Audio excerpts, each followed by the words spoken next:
বিচারের কাঠগড়ায় দাঁড় করাতে হবে। ২৪-এর অভ্যুত্থানে বাংলাদেশের মানুষ বুকের তাজা রক্ত দিয়ে দেশকে মুক্ত করেছিল।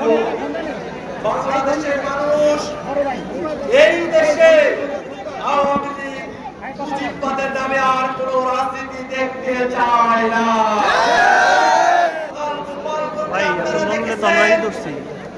আওয়ামী লীগের সন্ত্রাসীরা তারা জঙ্গিবাদের দীক্ষা নিয়ে এনসিপি এবং অভ্যুত্থানের নেতাদের উপরে বরং জাতি আক্রমণ করার চেষ্টা করেছে। তারা আগ্নেয়াস্ত্রকে আমাদের উপরে গুলি বর্ষণ করেছে, কিন্তু গোপালগঞ্জের মাটিতে মুজিববাদ মুর্দাবাদের স্লোগানকে তারা দমিয়ে রাখতে পারে না।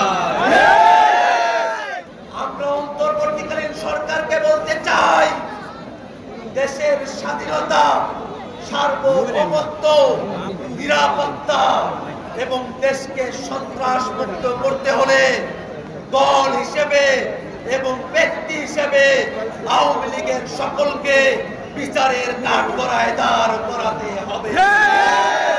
যারা বাংলাদেশে আওয়ামী লীগ আর মুজিববাদকে ফিরিয়ে নিয়ে আসতে চান, আমরা তাদেরকে হুঁশিয়ার করে দিতে চাই।